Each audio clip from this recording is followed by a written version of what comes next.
Good afternoon, I am Adventure Argonaut. Sorry, bit on a cookie. This is Shadowrun Dragonfall. My first stream on Saturday with this game ended a bit abruptly because my son actually pressed a switch that turned off my modem and my internet. So, but it shouldn't be my it only took me a couple of minutes to notice that had happened, and I had basically finished the mission already when the internet cut off. So yeah, now hopefully we won't have problems like that.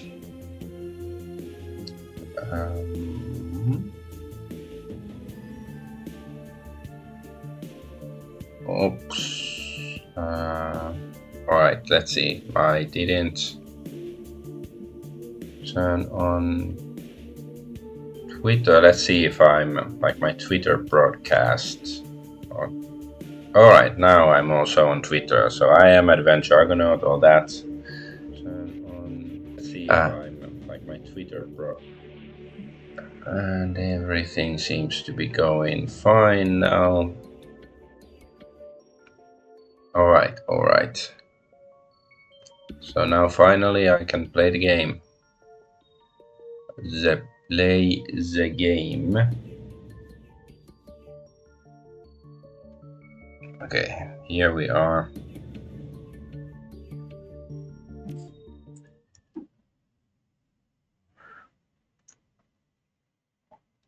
The Kreuz Bazaar. Kreuzberg, home to the nearly 500,000 people and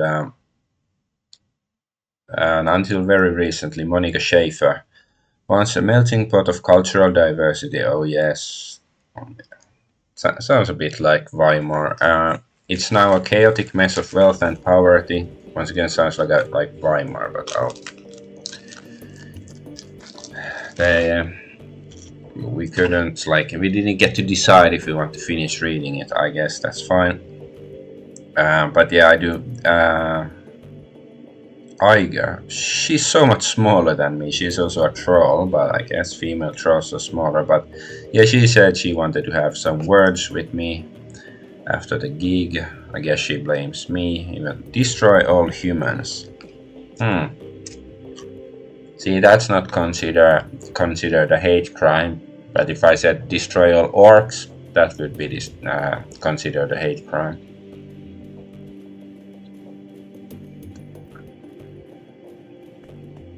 But yeah, Aiga, she clearly blames me, but she doesn't know what happened. You step inside, and the squalor of the disused U-Bahn tunnel gives way to the warmth of your safe house. A man waits inside, silhouette against the dim fluorescent lighting. Paul Amsel. Something bad has happened, hasn't it? He steps forward, revealing a pale and expressionless face, light glinting off of steel-rimmed glasses. Paul Amsel, your team's fixer and landlord, part deal-maker, part information broker, one of the most well-connected men in Berlin. His eyes sweep across the team as he takes it all in. The grim faces, the hard stares, Aiga's fury, Monica's absence. I had a feeling. How did she? His face has gone ashen. He swallows, takes a moment to chew on the words before spitting them out. How did it happen?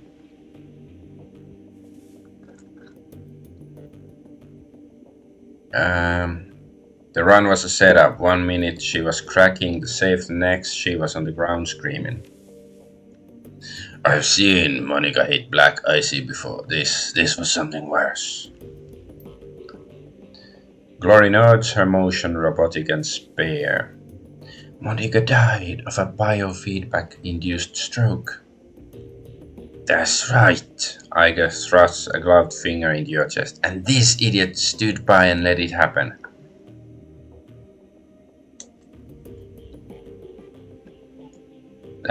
Brush her finger aside. That's bullshit, Aiga. You weren't even in the room. No, I wasn't there. That's exactly the problem. If I'd been in your place, Monica would still be alive and with us. Instead, I left her with you, and now my friend is a corpse in the basement. Look, Iger, Trogonaut's right. You weren't stuck in the basement with us. You don't know how things went down there. So do us all a favor and shut it down, okay? Shut it down? Fuck that! Iger turns to face Dietrich. She towers over him, but he stands his ground. I respect you, Dietrich. You know that. But you don't have my training. None of you have. Monica was good. She was the best, right? But she was also overconfident. She treated the job like it was a game. Do that long enough and you're gonna get burned. So yeah, it was clearly her own fault and not my fault. Iger turns her focus back to you. If you'd been paying attention, you'd have figured all of this out on your own. You'd known that Monica needed watching as much as that door. Enough, Iger. Amsel's voice is hoarse, his expression blank. Enough. Iger pushes ahead, heedless of the interruption. Her voice remained measured, but there's fire in her eyes. How many seconds passed between Monica's first convulsion and the plug getting pulled? 4, 5? Do you know how much damage biofeedback can do to a Decker's brain in 5 seconds?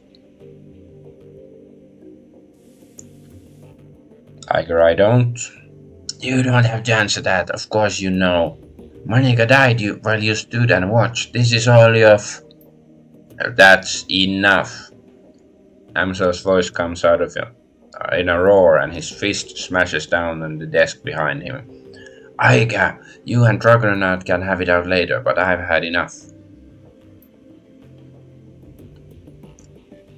We need to talk action. Our client sent you into something much bigger than he'd let us believe. I want to know why. Right there with you. This was supposed to be a milk run. The payback isn't the only reason why we need to find him. We saw something back there, something that we weren't supposed to see. It's fair to assume that we're still in danger. He pauses, rubs his temples. Agreed, and to neutralize that danger, we need to know who we're dealing with. Let us review what the events that transpired tonight. Even the smallest detail could be important, so hold nothing back.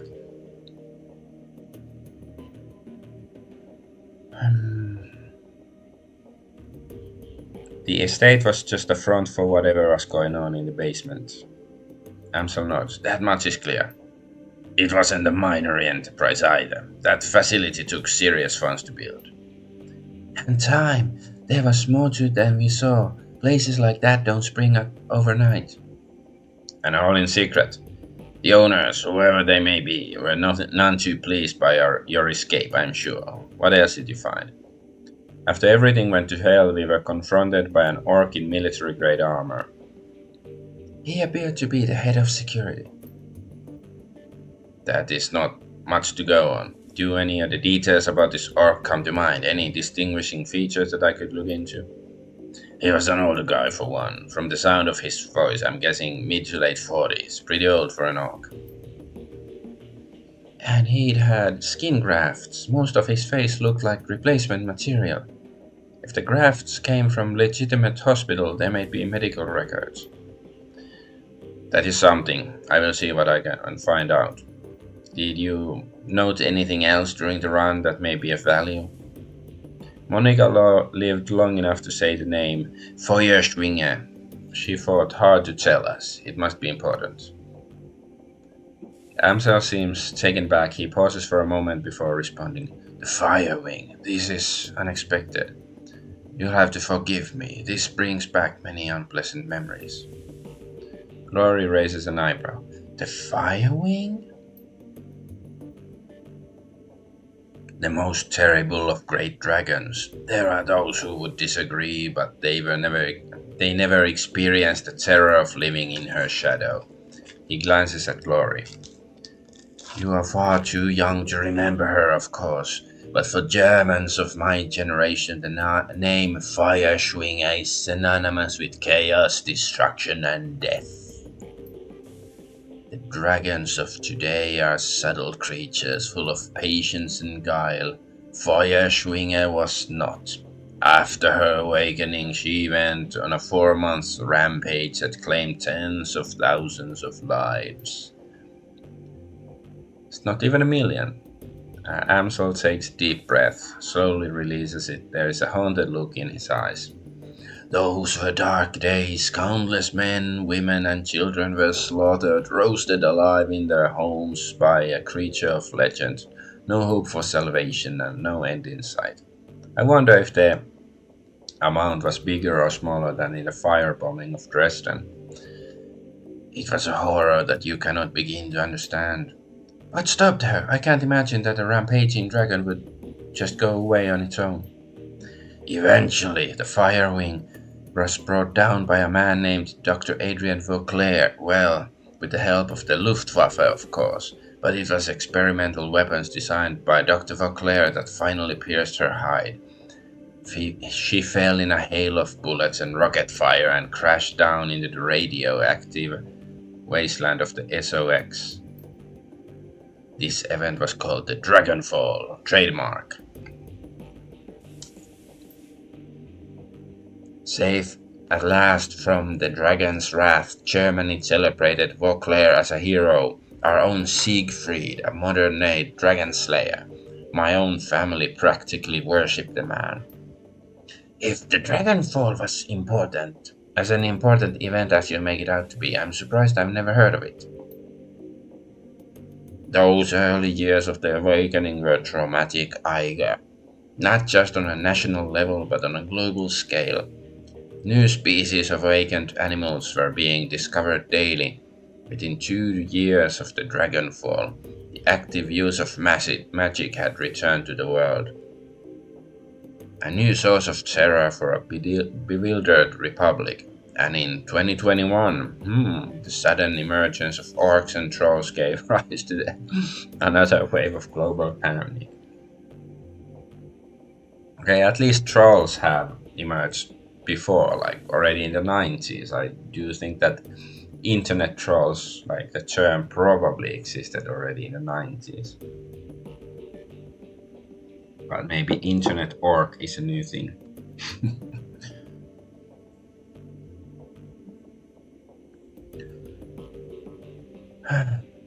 I know, I guess it's depressing because this is, I think the original Shadowrun was written in the early 90s. Could be 80s, but maybe it was like, let's assume for a moment it's 91. So like, thought like, oh, 30 years later, that's, all kinds of stuff can happen by then, but it's like, yeah, stuff has happened, but nothing as interesting as this. It's just more depressing dystopia.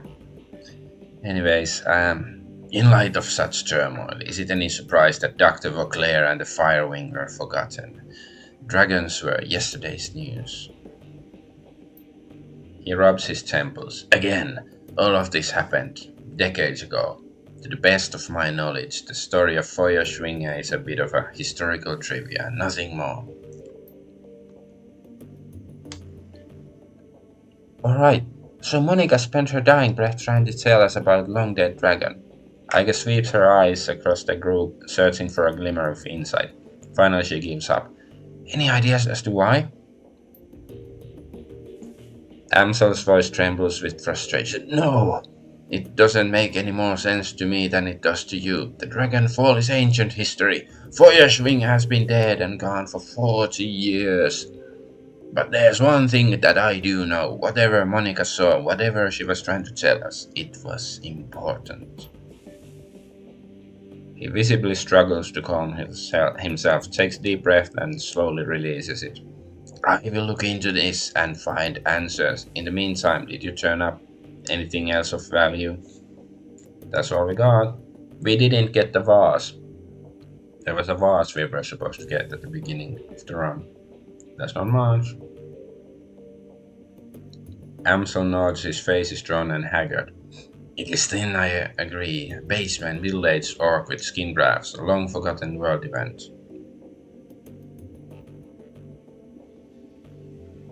Wait, we are still missing something. Who paid for this run?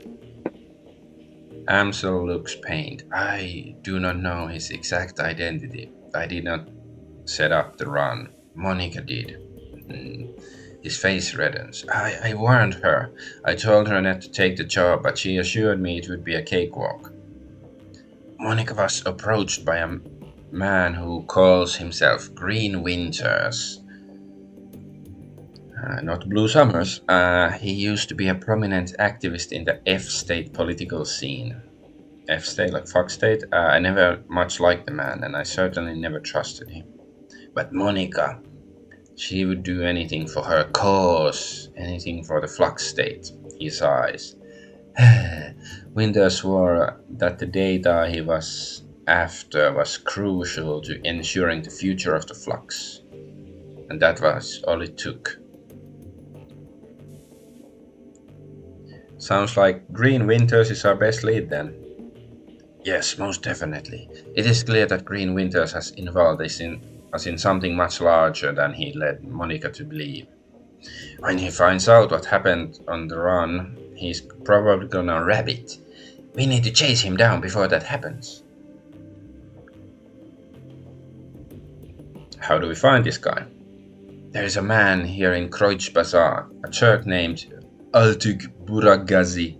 He owns a little soykaf shop just down the way called Cafe Zezve.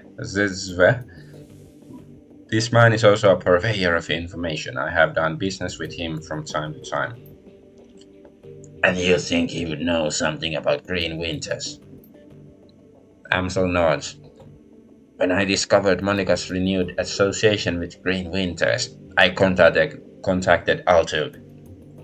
One of his people has been keeping tabs on Winters ever since. As I said, I did not trust the man.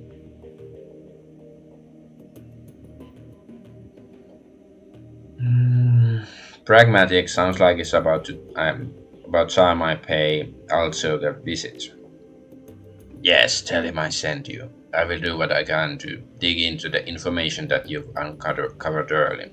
Sparse enough, though it may be. Oh, there's a doggo.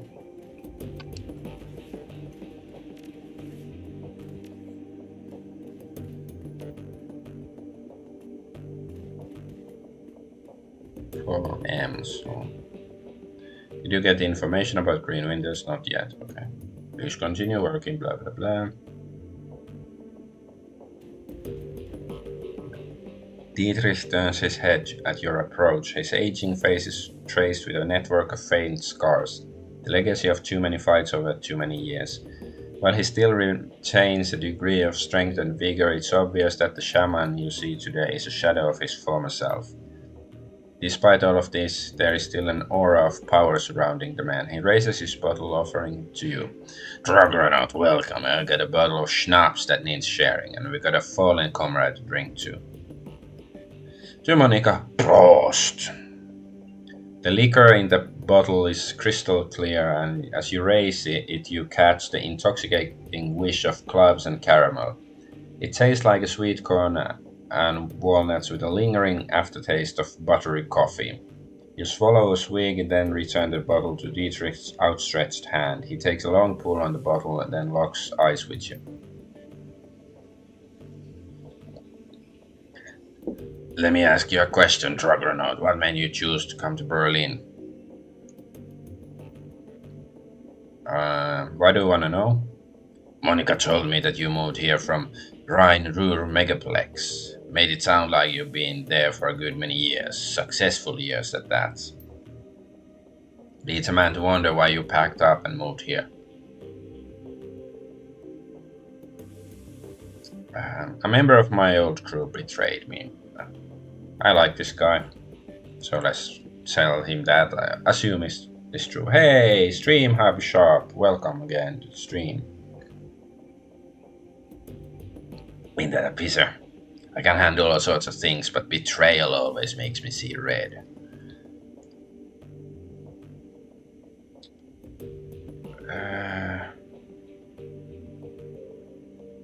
So either I can say he got away or I ventilated his corpse.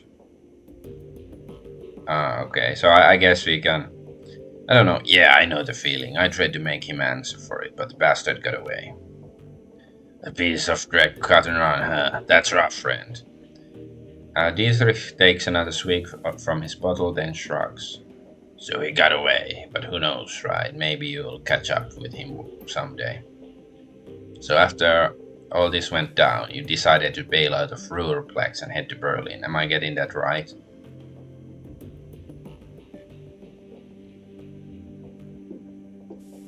Um, there was a bit more than that, but yeah. So you came back to Berlin to Monica. Dietrich raises his bottle again, then closes his eyes and takes a long drink. At the moment he has passed, after the moment has passed, he returns his attention to you.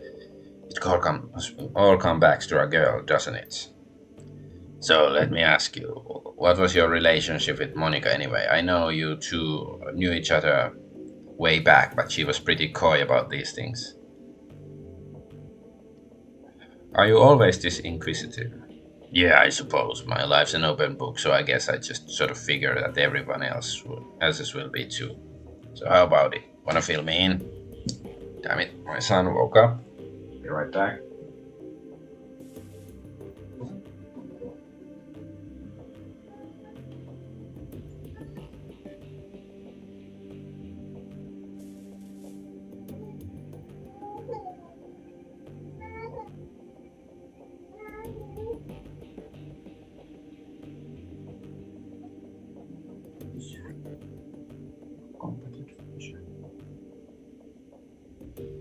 I have my combat advisor here now.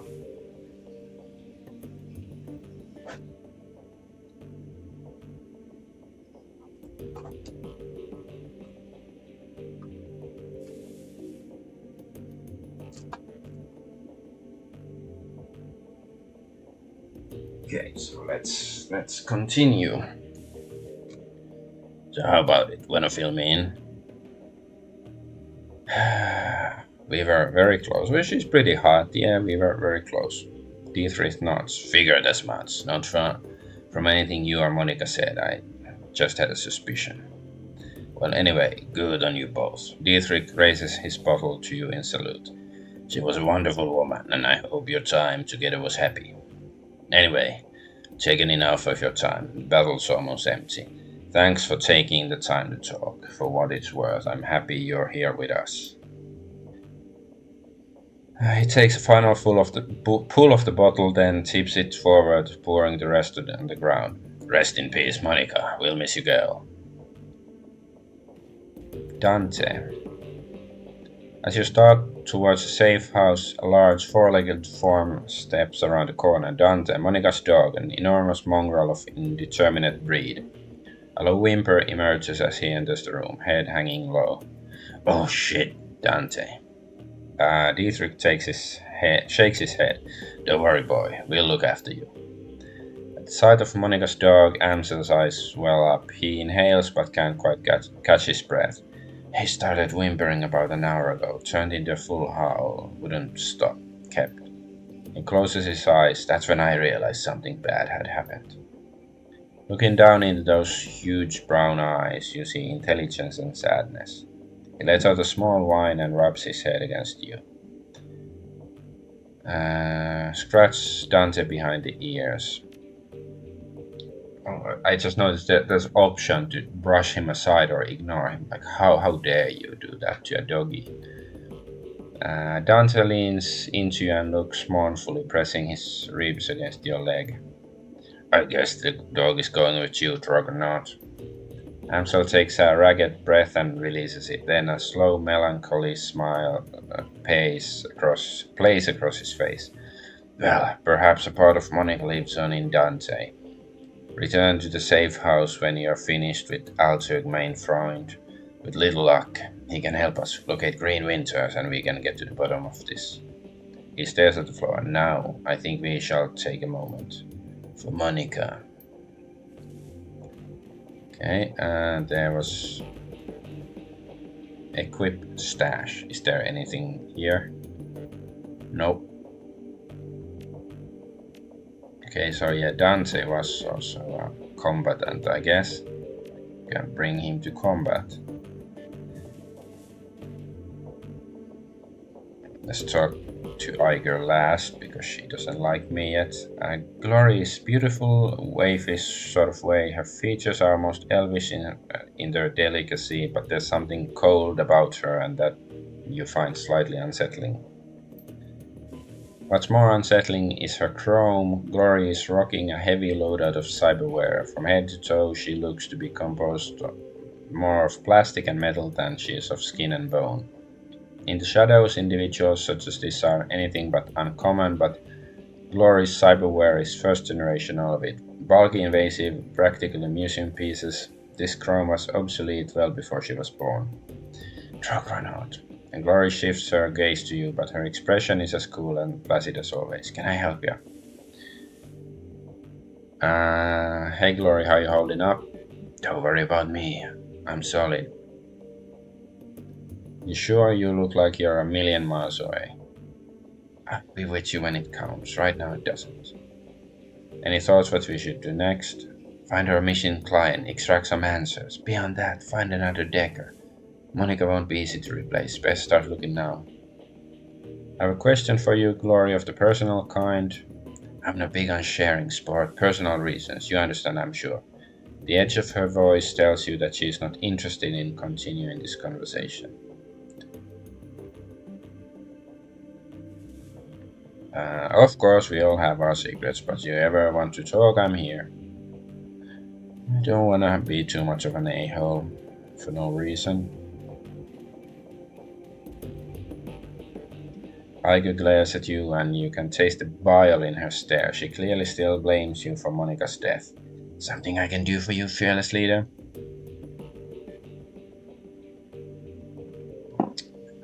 You're wrong about me, Iger. I intend to prove that to you. She stares at you for a moment, then looks away. Best of luck with that, Argonaut. Now, please, leave me alone. Not just yet, there's something else I wanna say. Alright, make it quick. We need to talk about Monica. Not right now, we don't. Don't push me on this, Argonaut. One of these days we're gonna hash this out, and you can talk all you like about the cluster clock that killed one of my best friends, but it won't be today.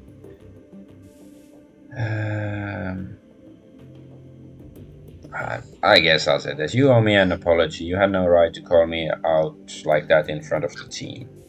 She replies through clenched teeth. You want to step away from me, Dragonfall, right away. Alright, Iger, but this conversation isn't over. It is for now, fearless leader. Get the hell out of my sight.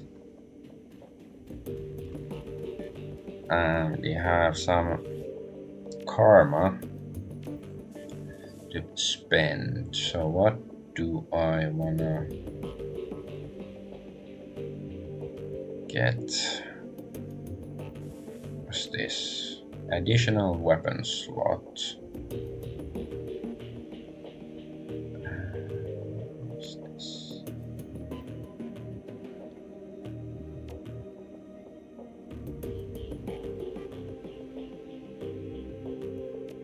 I guess we can get some of that stuff.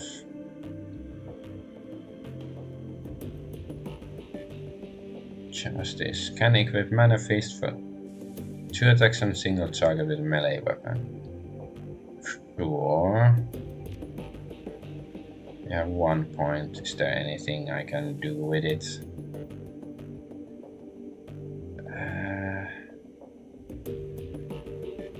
This is sort of enemy HP visible. That's sort of like I might invest points in that at some point. And I'm not gonna be investing many points on intelligence because who needs it?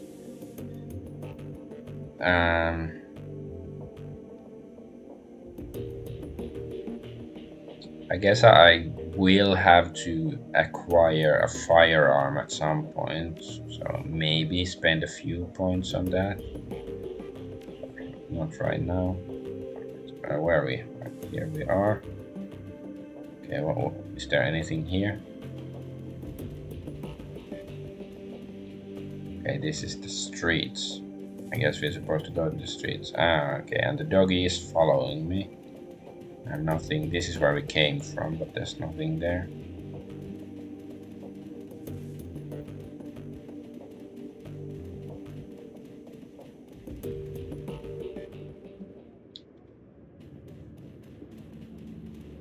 Mallet, Hoyley.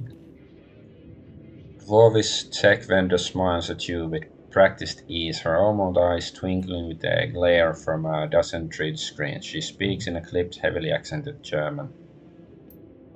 Welcome to the data heaven. Can I help you with something? I don't know what sort of accent she should have. I need some tech. I'm on a tight schedule. Show me what you got. Okay, yeah, we're not gonna buy any of this stuff. Okay, let's see what else. I'm in the market for something exotic. What kinds of tech do you carry? So is it this anything and everything? I need a deck, some software perhaps? I'm your girl. She taps a painted fingernail against the molded plastic of her data jack. Or maybe you're a trigger. Maybe I am. Perhaps I can interest you in a drone or two. Okay, okay, I don't need any stuff that she is peddling. Oh, there's Cafe Chef-Refreux. Sellismonger's shop. I guess that's like for shamans. David. A pair of round eyes peer up at you from under the hood of a grime-smeared winter coat. You recognize him as David, one of the Kreuzbazaar street kids. If you had to guess, you'd place him in the mid-scenes, though it's difficult to tell beneath the grime and acne marring his face. You've seen him following Monica around between rounds, chasing her heels like a lost puppy. She always seemed to have a soft spot for the kid. Oh, hi, Dragonaut. Have you seen Monica around? We've been looking for all over for her.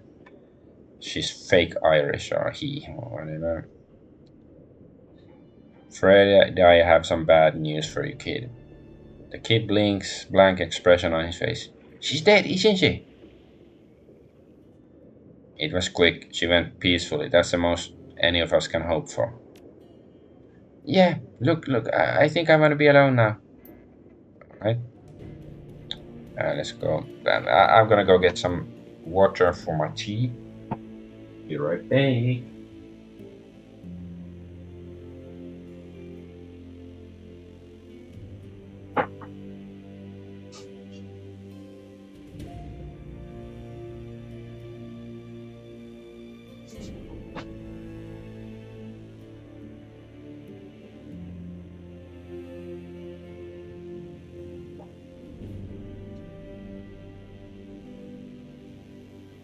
I am back.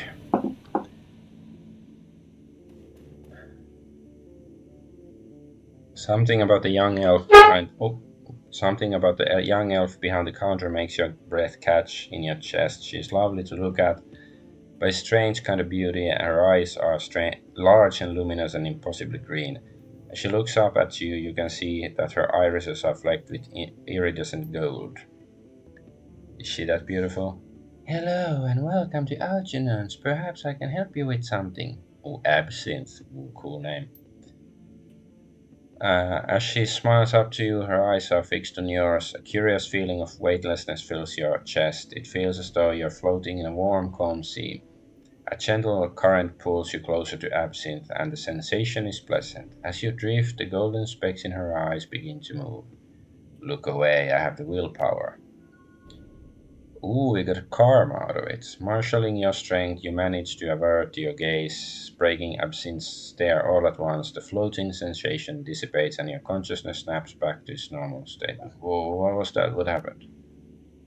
My fault, my apologies. Sometimes when I daydream, I bring others along for the ride. It was unintentional, yes, but there's no harm done, correct? You'll be fine.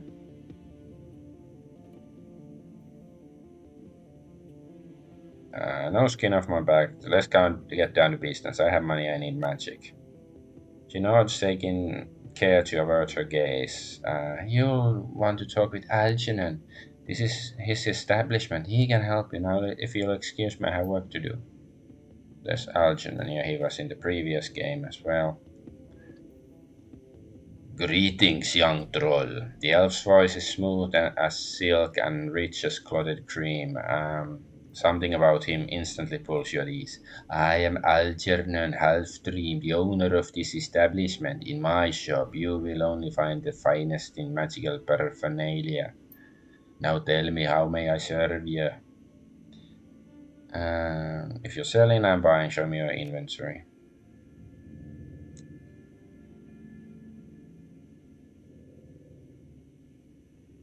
What sort of outfit are we wearing right now? This is willpower and charisma. So how do we? I guess we don't buy our like. No, we do buy some adept abilities. Okay.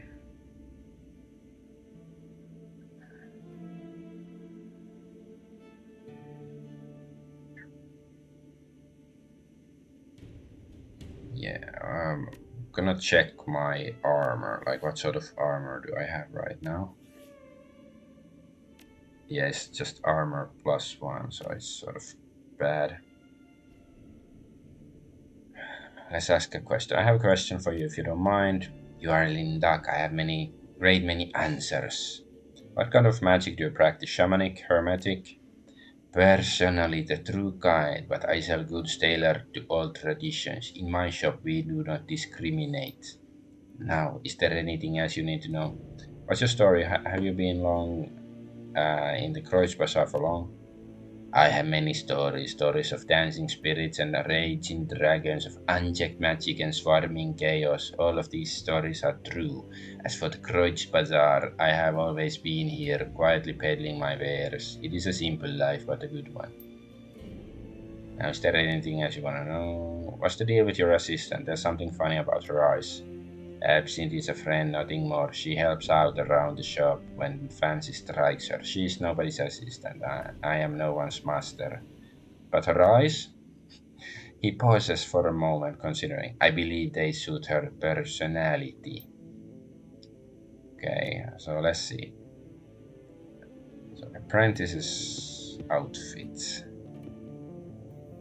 So it gives me willpower, charisma, and armor too. Well, that's the. I guess I'll buy it for now. And should I also buy a spell already? Let's buy the magic resistance spell because it's cheap. It's probably good to have in my inventory. Yeah, alright. Now we have better armor. Ooh, and we look nicer. Very stylish. Okay, let's go talk to Altugur, whatever his name was. Save.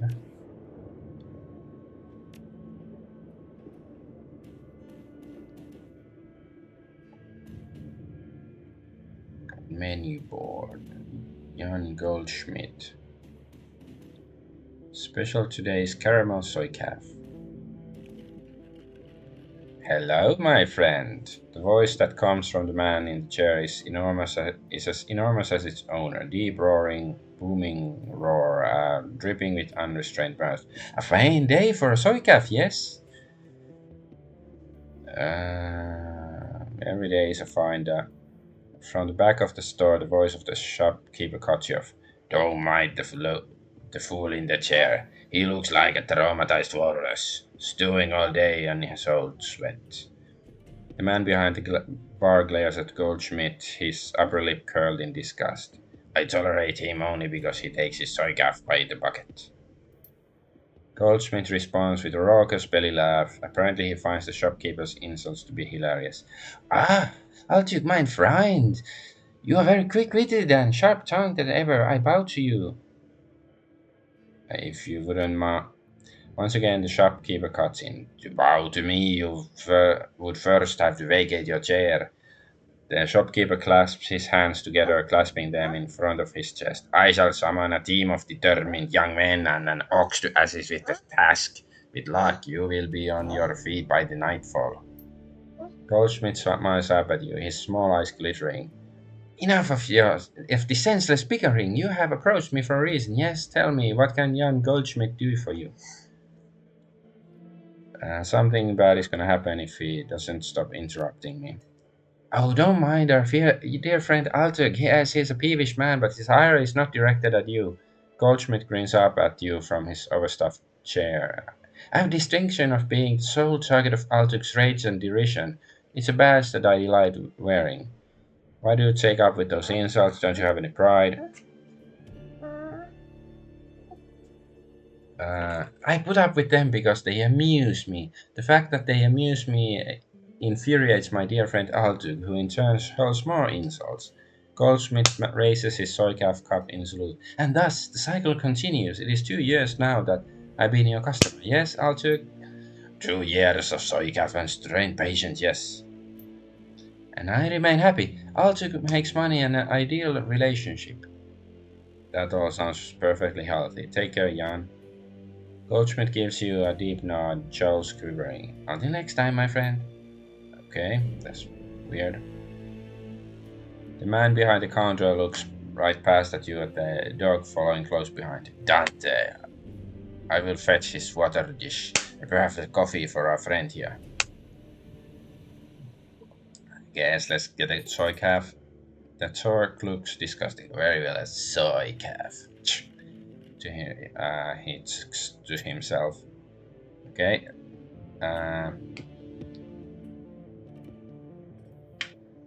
The man behind the counter has a broad smile and open demeanor of a classic Turkish street vendor. Welcome, honored Efendim, welcome. And how can a Burakgazi serve you today? You would like a cup of coffee, perhaps? Coffee as in real coffee, not soy calf? Uh, yes, for individual of refined taste. I offer genuine bean coffee from my native Turkey. The cafe owner looks at you in the eye, the tone of his voice grows low and serious. This is a top shelf item, my friend, and not for the general public. Only those with few discerning connoisseurs can properly appreciate it. I think I'm the sort of who can appreciate it. Tell me about the Turkish coffee. It is handpicked by my family in Turkey, a true delicacy of the Sixth World. This was considered a luxury even before the awakening, when the bean coffee was everywhere. Every street corner, they say. Boragasi leans in close, lowering his voice to a conspiratorial whisper. Long hours in the shop have perfumed his body into the commingled scents of coffee, incense, and applewood tobacco. Trust me, if your coffee experience has been limited to soycaf, you must not deny yourself this opportunity. You will see God. Alright, you sold me how much? This is a specialty item, delivered at some cost. I cannot part with it for less than 50 new yen a cup. Fine, let's buy it. I hope there's some reason for it. Mission item at a Turkish coffee, okay. Very good. Burakashi hands you the ceramic travel cup, which he then fills with the brim with dark steaming liquid. The scent is intoxicating. Is there anything else I can get you? Okay, Paul Amsel sends his regards. When he hears Amsel's name, the Turk's voice lowers and his accent becomes less exaggerated. His eyes take on a knowing look. Ah, very good. Please express Herr Amsel my appreciation of his patronage. He needs any more catering jobs. See to it in the future. I'm happy to provide. Um, he tells me you're developing the menu for a friend of his, Her Winters, I believe. I want to hear all about it.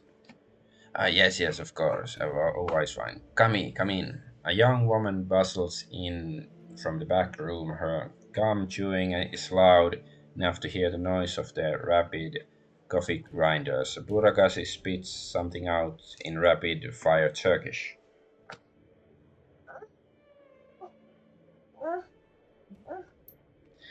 As you wish, uncle. I will see to it right away. Kami offers you a shy grin, snaps her gum, and hurries back into the room where she came from. My girl Kami is arranging to make contact with the chef as we speak. This will likely take some time. My chef is a busy man. While we wait, I wonder if you would be so kind as to run a small errand for me. A trifle, really. I hate to trouble you. I'm embarrassed to even ask, but I would be most appreciative of your help.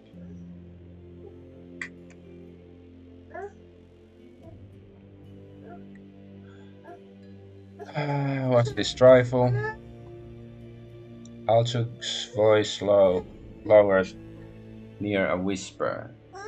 The errand is simple, hardly worth of your fuel.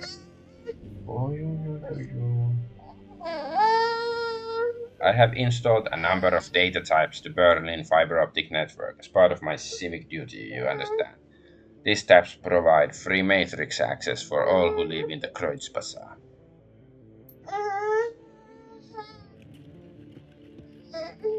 In order to maintain their, how do you say it, their anonymity, each tab's protocol buffer must be reset every few days. Simply wish for you to visit each data tab and reset it.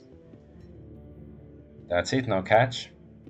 There is no catch, I assure you. It is time consuming and a bit tedious, nothing more. Just reset the tabs and come back when you've finished. There should be 3 of them scattered around this neighborhood. The first one is just outside. Look for a metal box with yellow arrows painted top of it. By the time of your return, I should have information Her Emsel requested. Alright, let's go. Oh, like these things. Do a save. Because I have a feeling something bad is gonna happen, or somebody's gonna interrupt with our run here.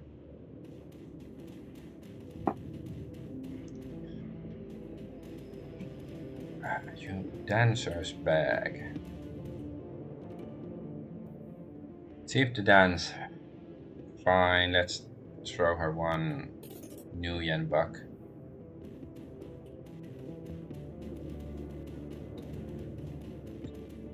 Unari Medbach. Is this like a weapon salesman or something? The Romani patriarch is an impressive figure, an enormous man in his late 60s, burly and broad-chested despite his age. His voice is deep and resonant, and his breath is heavy with stench of pipe tobacco. Tuaven Bakstale Troll. You're here to conduct some business? If so, I welcome you to Medpack Arms and Ammunition. If not, keep right on walking. I have cash and I need weapons. Show me the goods. Well, let's see what sort of crap he's selling. We could buy this. I'm not gonna waste money on it yet. I guess some better weapon will be better.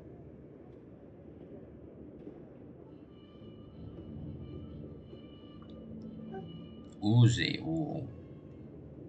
That might be nice. Machete is better than baseball, but yes. That would have been more armor, but I bought a jacket already. I guess I'm not gonna buy anything right now.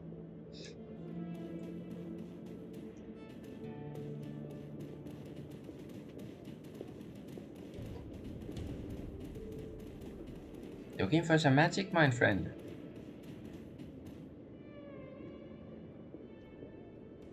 The elf has clearly seen better days. His skin is weathered and emaciated, as though it has been stretched too tightly over his frame. Track marks line the crooks of his arms, dirty bandages wrap his knuckles. Despite all this, he seems cheerful enough. The elf fixes his twinkling, bugged out eyes on yours and offers you a broad smile, displaying a set of impossibly white teeth. When he speaks to you, his voice is surprisingly deep. Guten Tag, mein Freund. You hear from some magic because Zack Flash. He gestures at himself with a dramatic voice. Is your magic man? Magic? Your street mage? Zack lets out a throaty, barking laugh. Yeah, I'll be right.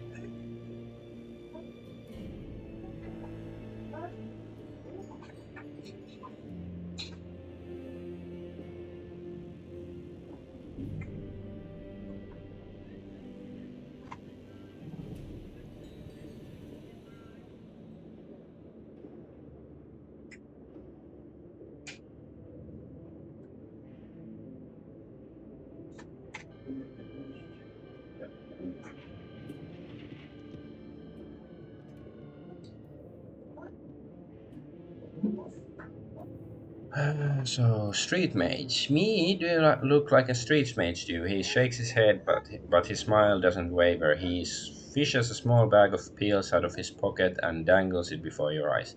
No, Jammer, I'm not a street mage. I've got the magic in my blood and the magic in his bags, but you won't catch Zach studying any spell books.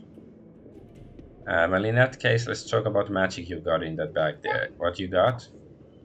Oh, a little bit of everything, but I've got your Zen and your Hyper, your Nitro Nova Coke. If you want it, you got it. Nice. Drugs.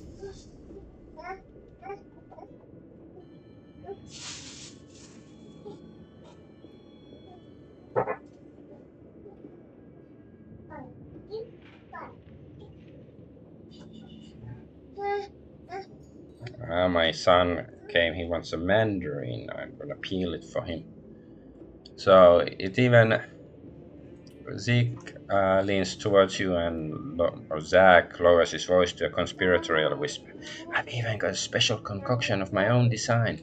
But I wouldn't recommend it unless you're serious about getting high. You wanna get high? So you wanna conduct little business?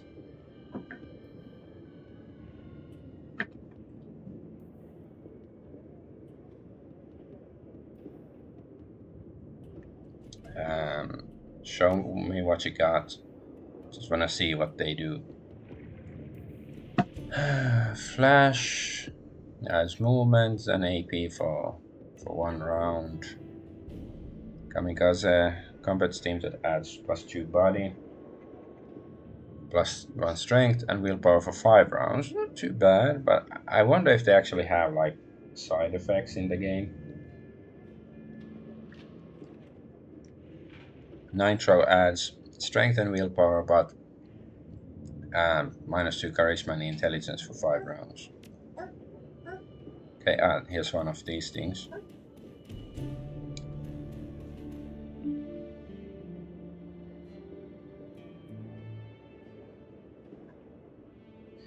And there's, okay, one data tap left to do, and there's the cyber clinic. I guess I don't have to go inside right now. There's probably gonna be some mission that says, like, you have to go talk to the doctor. I presume that's the doctor who sells, like, you know, hardware. If we swing that way. What's this? Simi. Warming herself in the light of dying street lamp is a way for girl who looks far too worn for her years. Years.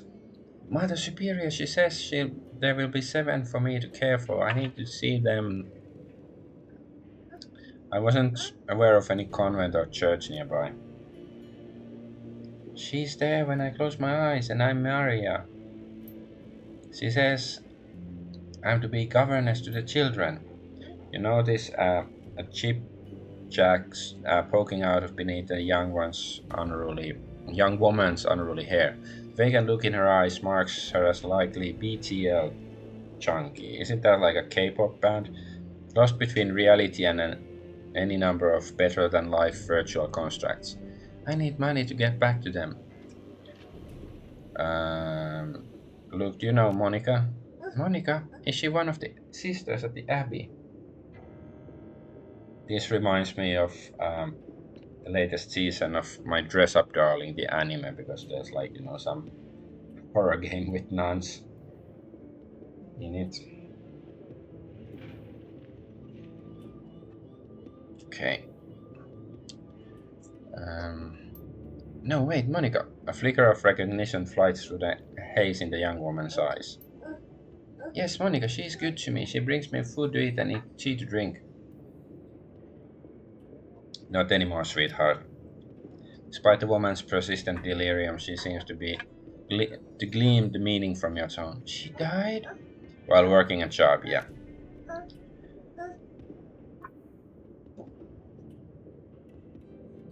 The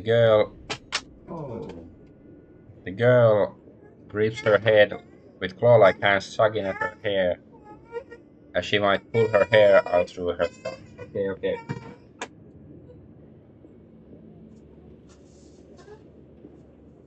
Let's get another mandarin.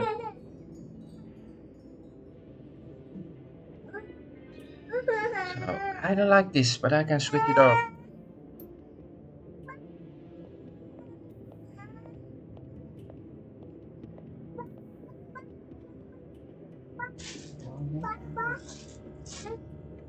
And now he wants bread more than fruit, I guess. So the girl's frail body shudders and her eyes grow large, but she does not sob. Instead, she smiles a sad smile which looks to have been worn all too often. She will go to heaven, she told me. It is a place for good people, stillborn babies and childhood pets, and she was a good person. The girl then begins to mumble to herself while fingering the hair that covers the jack in her head. Okay, this story sounds familiar. Captain Von Trapp is very well known and respected. The poor dear lost his wife and the children their mother. Child should not be without mother, and a mother should not be without a child. Have you seen the captain? I'm gonna step away now. Yes, good. I need to rejoin the children.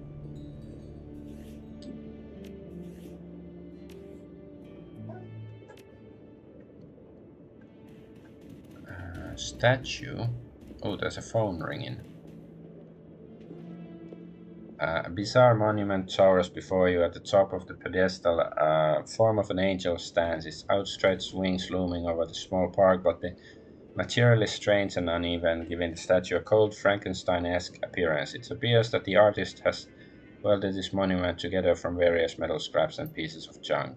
As you approach, a small grimy monitor at the base of the statue flickers dimly to right. The grainy face of a smug young orc appears on screen. Hello there, I'm Herbert Kunzel, the creator of this monument. What would you like to know? The statue name. Okay, now bread isn't enough. Now he wants more sweet mandarins, I guess. Uh, this is my deep tribute to Victory, Victory of Anarchy. It is both a citation and a parody of the statue we destroyed some 20 years ago. You may remember it from history treats such as Siegessäule or Gold Elves. Installation history. Isn't it obvious? The Siegessäule, a monument to the hubris of the Prussian state, gets blown to bits.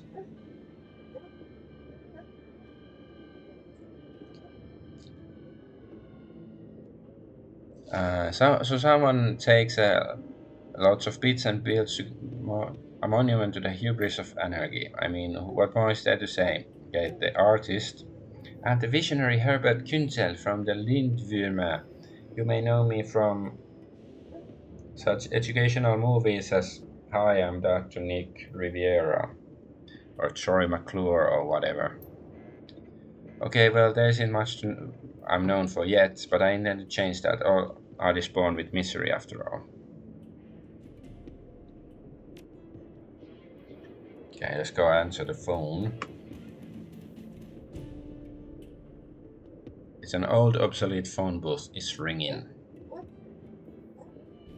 Pick up the receiver. A monotone pitch adjusted voice begins speaking almost immediately. The Schockwellenreiter contact for his kids is no more. Argonaut is listed as a follow-up contact. This is our only secure line to the Keats. Please listen to the following instructions carefully if you are a supporter of our cause. I guess continue listening. We have phone booths in strategic locations throughout the city. Within each one you may find a request posted for special information. If you can obtain a copy of this information, return here and submit it via the port below the receiver. We will verify the authenticity of the information remotely and post an undoctored copy of it into the matrix ourselves. I guess these are like side quests. It is our stated goal for this information to remain free to all. However, you will be compensated for sought after information returned to the station. Line goes silent. Hang up the receiver. Okay. We can do this.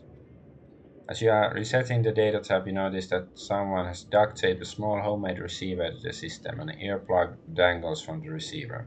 Put the earplug in your ear.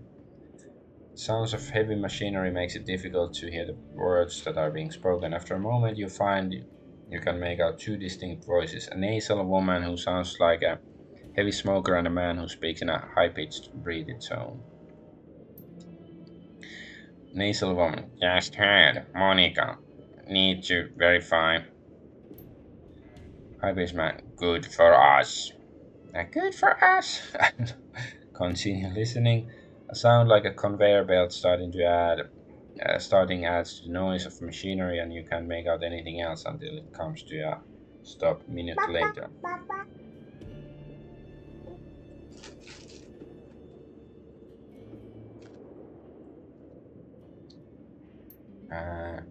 High pitched man. You think next step? Wait, isn't ready to make a move yet. Be patient. She who steps up could be someone more. Are they talking about me? Continue listening. More conveyor belts start up. All you hear is the sound of machinery. Some sort of motorized vehicle starts up, drowning everything else.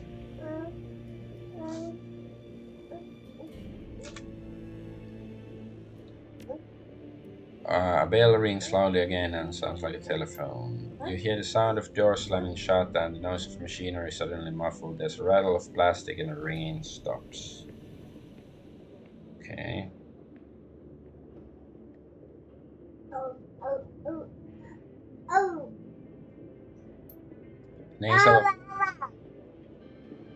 The nasal woman's voice can be heard again in a sing-song tone. Guten Tag, how may I help you? Silence. The tone changes, becomes more businesslike. I've heard. Silence. Yes, he knows. I told him it wasn't time to make a move yet. Silence. What do you mean? You think I am an idiot? The council needs to meet again. Silence. I know, getting everyone in the same room is challenging. Getting them to agree on a course of action is going to be even more challenging.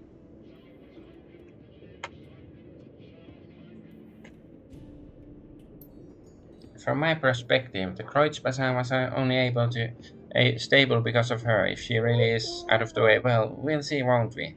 Silence. Yeah, I know. What can I say? Things go slow in the flux sometimes. You hear the sound of door opening again, and the cacophony of machine fills the line. You can't make out anything more. Okay. It's like sort of random. Why are the bad guys announcing themselves like that? Okay, let's go talk to the Alchi.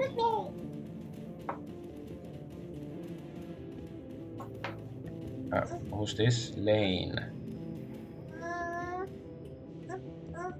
Lane. Before you stands a troll.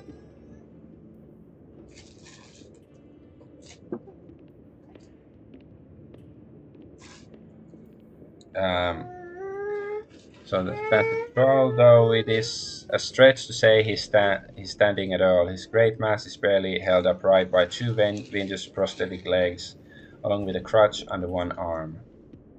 His body clicks and hums with every shift of his weight.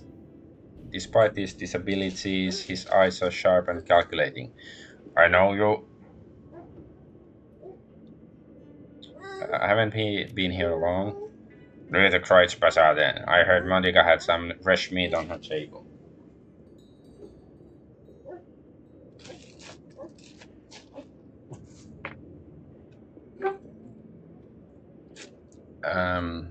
Or in her stable, rather. I'm Argonaut, by the way. Good to meet you, Argonaut. My name's Alexi Lane. No. What's your place in Kreutz Bazaar? No place, really. Just an old relic rustling away. There's something you should know about Monica. Something happened to her on the run. How'd you know? It was written all over your face.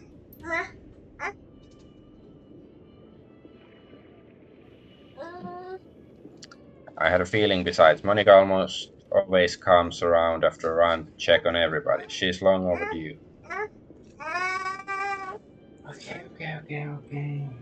Let's give some more Mandarin.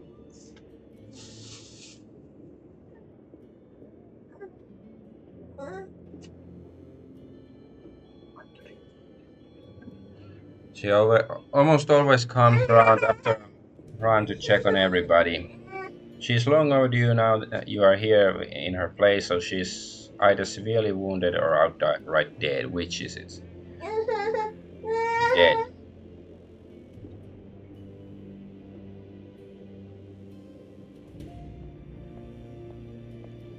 The grizzled troll nods grimly. The servos in his prosthetics complain as he lets loose a heavy sigh. Now that is a shame. She was a hell of a runner, that one. And a good friend. I'll leave you be.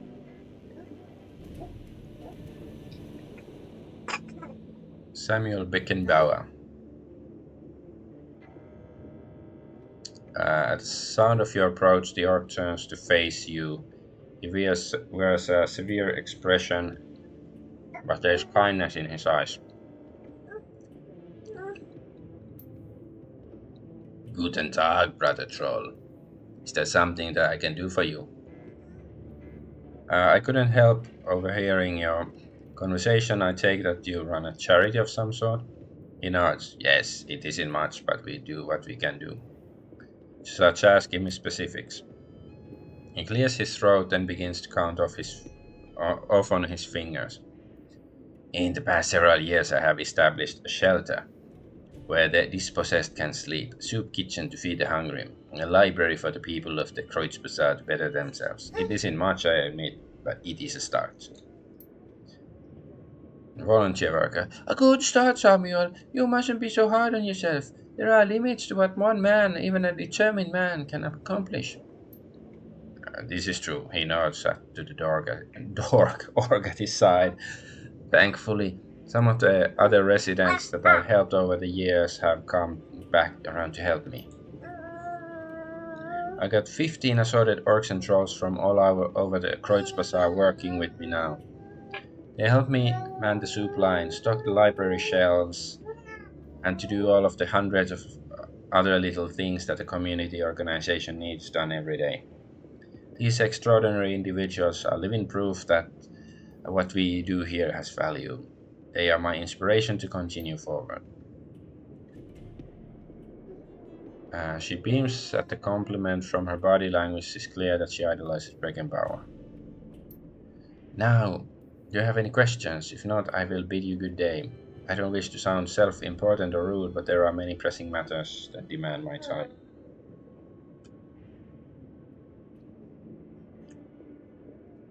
15 assorted orcs and trolls. Does that mean that the other races aren't welcome within your organization? That's taken a rather narrow view of what we do. Yes, it is true that my assistants are all members of the goblinoid races. It is also true that before they accepted my help, they were thieves, gangers, and deadbeats. This is not because they were bad people. This is because those of us goblinoid traits are feared, mistreated, and denied gainful employment by society that hates us. I only hire goblinoids because mainstream human society has created a need for me to hire goblinoids. The orcs and trolls of the Kreuzbazar deserve a workplace where they will be treated with dignity and respect. All that being said, our services are available to all. We wouldn't turn a desperate person away, regardless of that person's metatype. Even humans, most privileged of all races, are welcome at our door. Isn't that what's most important? So, orcs and trolls are like straight white men of our world. Um,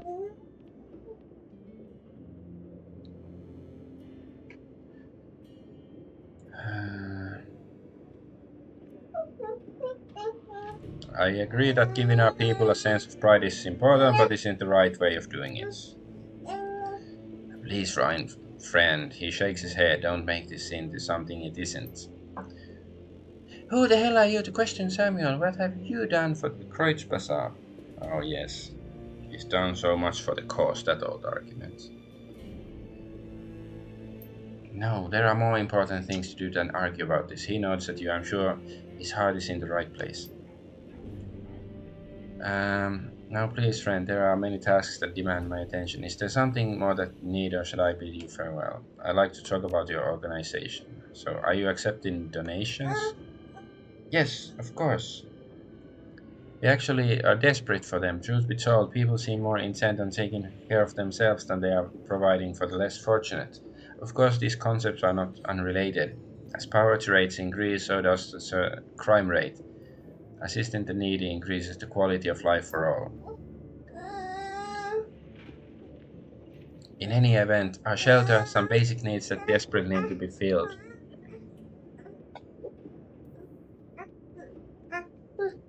The walls of the shelter are not so insulated, and new blankets would go a long way towards keeping our guests healthy and comfortable. Ideally, we'd like to purchase some space heaters.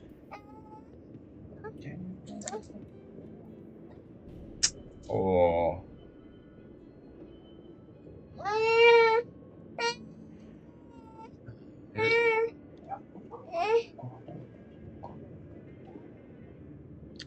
with 250 new yen, we could make the purchase. Whatever you could spare would be most appreciated.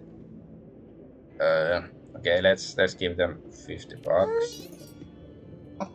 Thank you, my friend. This will go a long way. Not a problem. I'm always happy to contribute to a good cause. Okay. I assume there's gonna be some, payback if we do donate money. Okay, let's go talk to Altug. What's this? Malitor. Ah, okay, we talked to them already. Wait, no. This way is the cafe. So we didn't get ambushed or anything by, junkies or anybody else.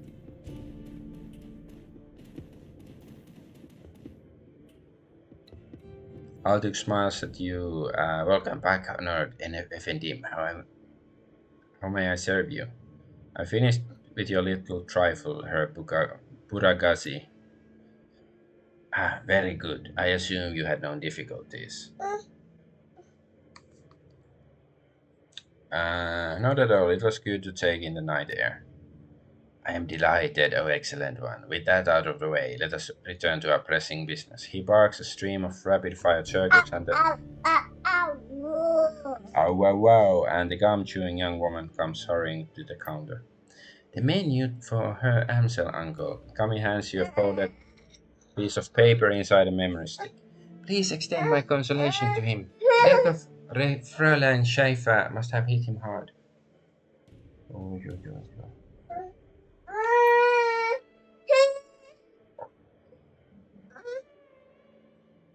Uragasi gives Kami a small nod. She hurries out of the room. When she's gone, he returns his attention to you. Please express my condolences as well. I only just heard the news. Monica was an important part of this community. He frowns. Few know how important. The memory stick Kami just handed you should contain all the information her Amsel requires from our chef in the field. Should you require my services in the future, you know where to find me. Until then, okay, let's go, I guess, tell our crew about this stuff.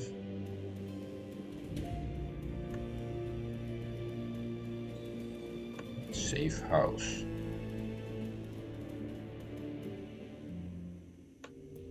The unsafe house. Ooh.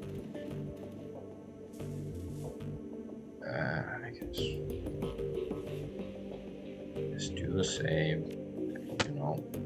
Could be like an ambush or something.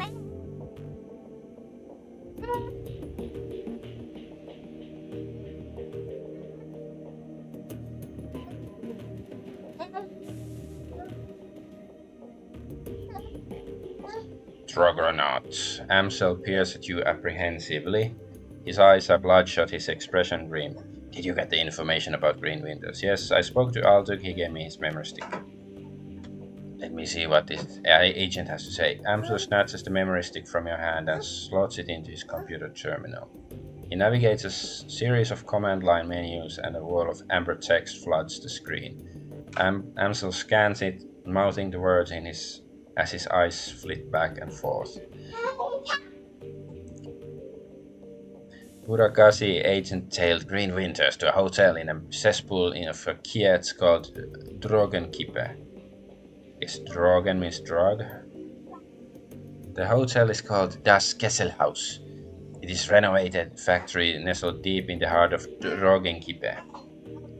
It appears that Winters is holed up there.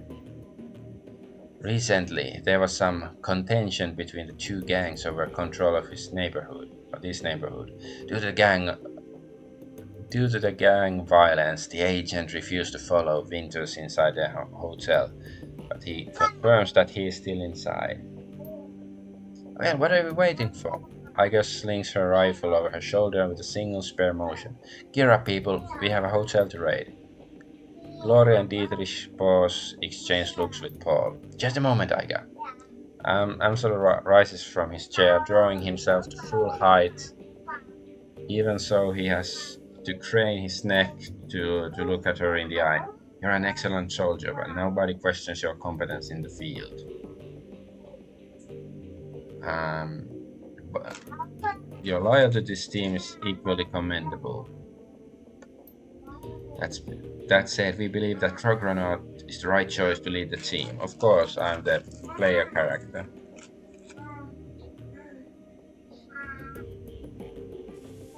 Yeah, now my son is playing more happily because he's got his own keyboard. There's a long pause before Iga speaks. When she does, her voice comes out full dull and flat. What? Don't mistake this decision for a reprimand. Monica considered your contribution to the team to be invaluable. But we all know that she wasn't comfortable putting a soldier in charge. Iga speaks through clenched teeth. Her words are measured, but her expression is livid. This is unbelievable. You want to put the rookie in charge again? She shakes her head. Don't you people learn from your mistakes? Argonaut is the reason we're still alive, Iga. He kept us together. He led us out of there in one piece. Making him your golden boy. She sounds tired, resigned, but above all disappointed. This is more of your flux state idiocy at work, isn't it? Dietrich reaches out, puts his hand on her shoulder.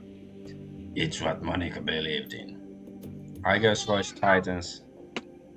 For a moment, her control slips and her face contorts in grief. Yeah, and look where that got her. She straightens to her full height. Let me give you a piece of advice. In the field, only two things matter: mission and survival. Everything else is a distraction.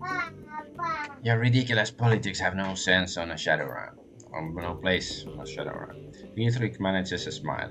What can I say? We are German. We have a history of strong political views. Iga sighs. The tone of resignation returns to her voice. Screw it. Let's put an end to this. I've got the skill and the experience to lead this team. Argonaut, on the other hand, was appointed by Monica as a joke.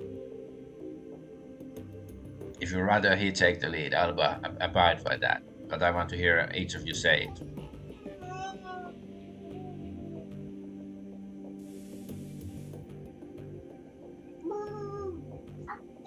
They already have, you weren't listening. You stay out of this. She stabs an armored finger into your chest hard. The moment she raises the hand to you, Dante's ears lay back and he lets out a low growl. Reflexively, she takes a half step back.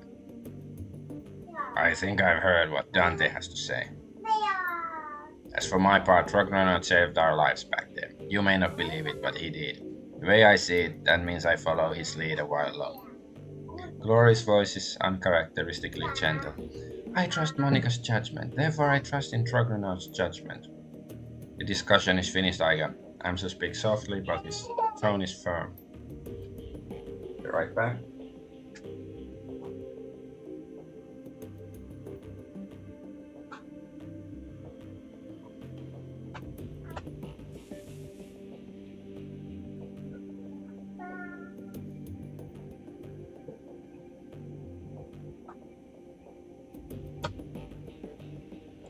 Had to fold his sleeve because his sleeps a bit too long, and then he, cannot use his fingers.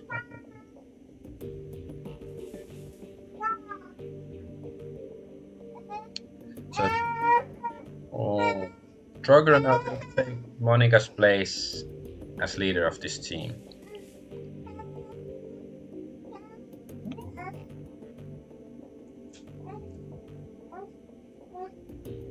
Hmm. Monica's death deserves vengeance. I aim to see it done. He nods. There's a dangerous glimmer in his eye. Understatement of the year, Dragonaut. Someone's gonna pay hard. Glory nods in agreement. Aika looks from Dietrich to Glory to Amsel, finally down to Dante, and then she sighs. Alright, fine. She shakes her head in exasperation. Her voice is heavy with defeat. Looks like the rookie is in charge again. It's time to move on. We need to focus on chasing down Green Winters. Option A, investigate your mission computer. Okay, we got a side task. Indeed, I have transferred the information that we received from Al2 to the computer terminal in the next room. It used to be Monica's personal workstation, Dragonaut. Now it is yours. Monica kept a variety of notes and dossiers on that machine. I would suggest reviewing her notes when you have time. Amsel turns his attention away from you and back to his computer screen. Good hunting. I will eagerly wait your return. I wouldn't suggest driving to Dragonkeeper. The roads aren't safe. Taking a U-Bahn would be faster anyway. Thanks for the tip, Iger. U-Bahn it is. Iger nods, then turns to check her equipment. The rest of the group disperses in turn. You now command a team of Shadowrunners. When traveling to new mission locations, you'll be able to choose which members of your team to bring and modify their loadout on the run. When members of your team become permanently incapacitated on a mission, they'll be automatically extracted for emergency medical care. They will be patched up and ready for action next time you return to your safe house. Avoid this loss of firepower by always carrying some Boomona trauma kits into the field. They can be purchased at the street doc's office in the Kreuz Bazaar. So where's the terminal? Here is the mission computer. Your workstation and mission computer, the command center for your team's operations, and a last link to the memory of Monica Schaefer. Her thoughts and words live on in the machine. At times it's easy to forget that she's gone. The cool blue tones of the workstation main menu fill the screen. A blinking message on the upper right corner notifies you that you have 0 unread messages. Open Joblands directory. View all pending active jobs. Okay, no, nothing there. Shadowland BBS. Shadowland connection established successfully. Links, strength 100, spoofing 1, group info no, and welcome to Shadowland. Post pay data for sale. We have some of that. Attach data to escrow account. Data will be automatically sold to the highest bidder. Both parties will remain anonymous throughout the transaction. You post the antiques delivery schedule. Oh yeah, she received that like Monica before she died. Posting is successful. Posting will remain active for 2 days. Okay, relevant keywords. So, thread. Killer in Seattle. Anyone else reading this? City's got a Lone Star contract and they can't catch the guy. This Emerald City Reaper has been a spree so far, no one has a clue. Pathetic. If something like this happened on my block, some vigilantes would have tracked him down and stopped him. Shows how good state payroll cops are. Maelstrom, blah blah. So I think this is from Shadowrun Returns, just a reference to that. Who says it's a he? They don't have any leads. Tolstoy. Huh. I'll be in Seattle next week. Forward any info you have on this Reaper. I'll see about taking him out on a date with my Walter MA 2100. I'm sure Lone Star will have a fat reward waiting for whoever blasts this goon. Pro shot. Okay, who is Blutz? I think that's the name That I'm still recovering the logs. This hot dogger just trashed my land tree hosting server. Sounds like some kid pissed over his cartoons getting cancelled. They left a bunch of garbage files all over my disk. I'll be cleaning them up all day. They should make a pass. You pass a dumbass test before you are allowed to deck in this town. Lumens. Step up your security, write some white IC programs if you can. At least make the kid's hair stand on end for a few hours the next time he tries it. Tolstoy again. Just make sure that your IC is quick. Heavy hitting IC is no good if it can't catch up with the intruder. A fact that I take advantage of on regular basis. Clockwork. Always running CW, smiling bandit strikes again, hahaha. Like clockwork, okay. If you two have finished, I did have an IC on the thing.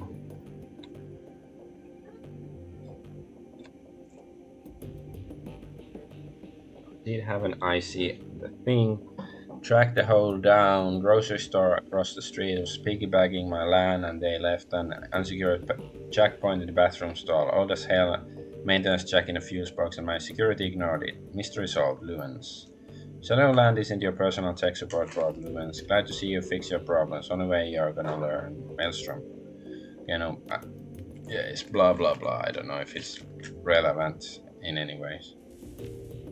Okay, Monica's personal files. Amsel, Paul Dietrich, Glory, Iger, Argonaut. Monica's entry on Amsel. Image of Monica appears on the screen. Paul, a talented, well-connected fixer with contacts all over Berlin. She pauses for a moment. He's more to me than that, of course, but that's neither here nor there. Image swings back to the menu screen. You find yourself back at the menu. Okay, that was short. Dietrich. Monica winks on the screen. Dietrich, one of my dearest friends, a shaman of tremendous power, a good man to have at your side in a fight. I tend to use Dietrich in a support role. His magic can dramatically bolster the combat effectiveness of a frontline fighter like Iger or Glory. But when the chips are down, he's more than capable of dishing out punishment on his own. Can't think of much else to say about Dietrich, just a good, reliable guy. She pauses for a moment. When she speaks again, you can hear a glint of guilt in her voice. He's getting a little long in the teeth for a Shadowrunner. I'm not sure how many more years he has ahead of him in this game. I'd be happy to run with him as long as he's able. Well, we'll see, I suppose. Alright, Glory. Gloria, damaged Enigma. I've known her for almost 5 years now, but I don't really think that I'll never really know her. Somehow I doubt that anyone will. Her operational level, Glory's solid. The chrome on her may be old, but gets the job done. I've seen her take a troll apart with her hand racers, and when her adrenal pump is running, she moves faster than anyone I've ever seen. On top of that, Glory is a competent field medic, and I don't know where she learned medicine. Yet another question mark. But she's patched me up at least a few dozen times. Between her skill with the medkit and Dietrich's magic, we haven't had much trouble with serious injuries, and in our line of work, that's a luxury. Monica pauses for a moment and shrugs. That's really all that I know about Glory. She keeps to herself, barely talks, spends most of her time staring at nothing. I've seen this kind of behavior before, and of course, something bad happened in her past. Deep down, I think she's still running from it, and I'm sure her cyberware ties into it somehow.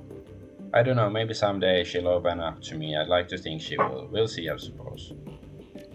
Okay, Aiga.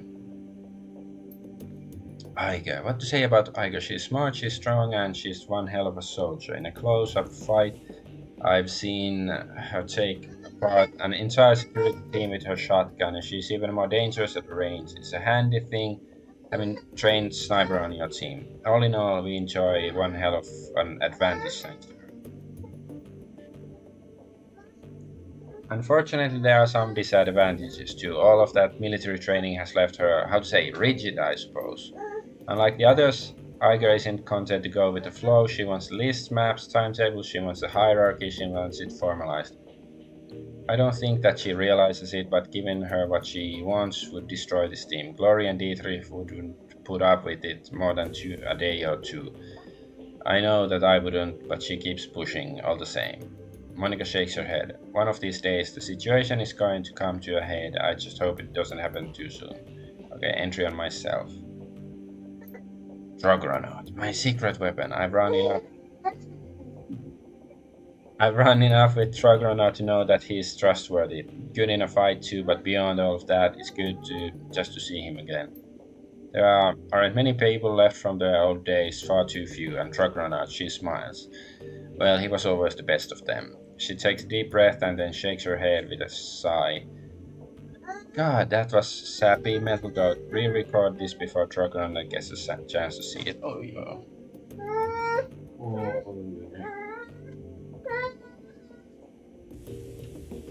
At any rate, if anything happens to me, it's good to know that he'll be on hand to fill my shoes. It's not that what Iger would want, but it is what would be best for the team.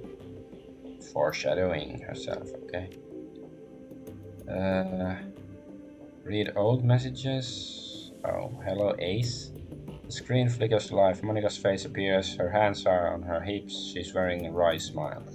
Hey, Ace, if you're reading this, means that I've either died or stepped down. Hopefully the latter, but probably the former. Not many Shadowrunners make it to retirement age. In any case, I'm sure that you'll do a fine job in the role.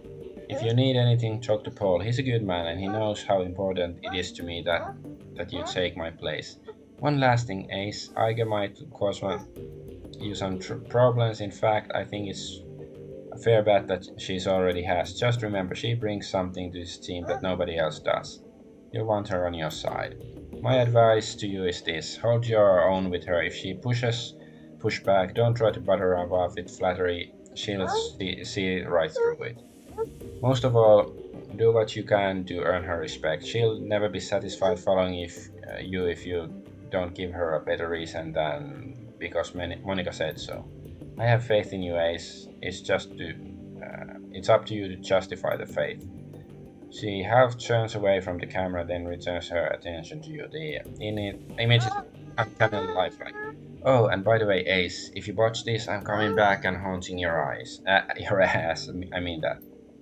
Message ends and the image fades. You find yourself back at the inbox. So new messages, no new messages. Okay, so that's all, right?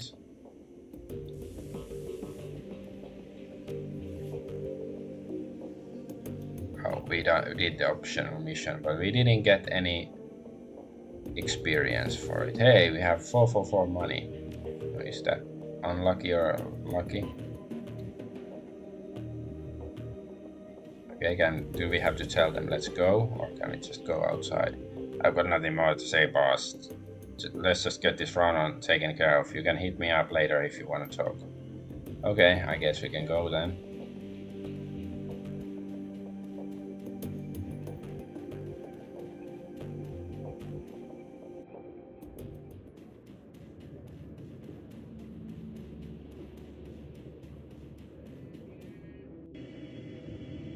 Newborn platform.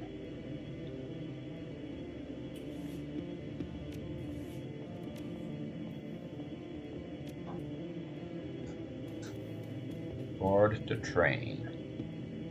Where would you like to travel? Assemble the team and travel to Duskessel House Hotel at the search for green winters.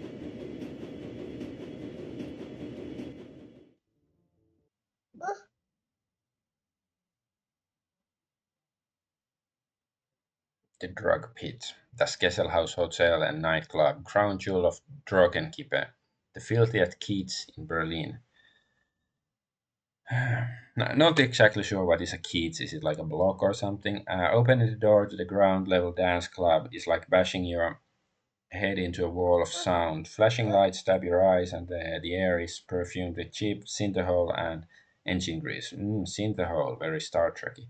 Everything in here is cranked up to 11, a playground to the numb. Green Winters is somewhere in this building. You steel yourself for the sensory assault and step inside. The team makes a quick check for their weapons and follows you into Duskessel House. Alright.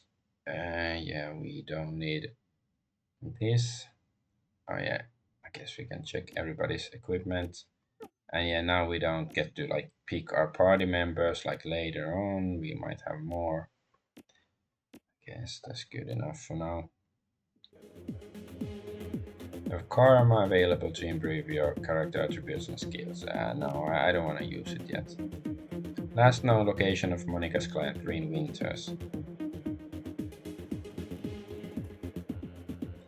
A troll working the door might be the shortest you've ever seen and thickest. Despite the pounding music and the writing bodies, his face is buried in a comic book. He looks up, gives you the cursory once-over, and then sighs. Welcome to Das Castle House, now under new management again. There's no cover, just go in, get yourself a fix. That's Kroner at the bar over there, he'll take care of you. He buries his nose back into the comic book while tapping a meeting thumb on the black plastic slung from his belt. Highly powered stun gun. Just play nice or you'll meet hells up. Have fun.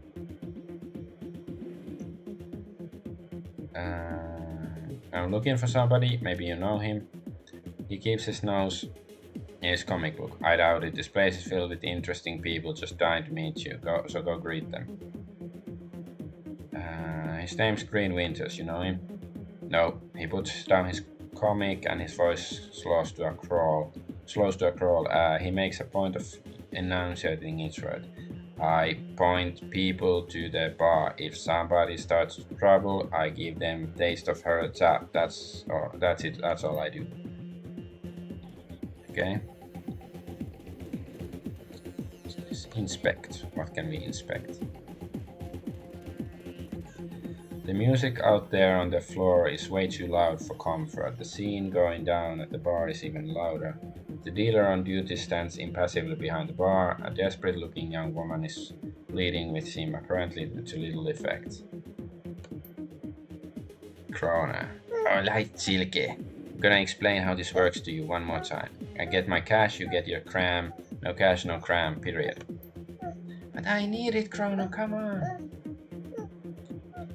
Her words come out with desperate whine. Pale skin, sunken eyes, a trembling lip all point to the near early symptoms of withdrawal.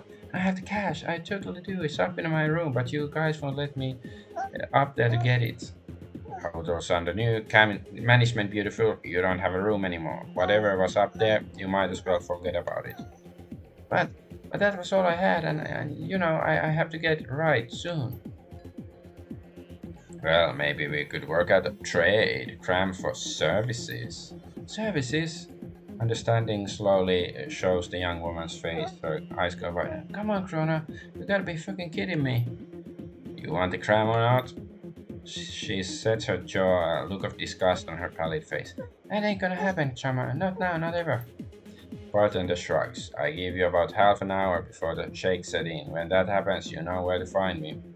He turns another customer with a smirk, leaving the desperate young woman crumbled against the bar.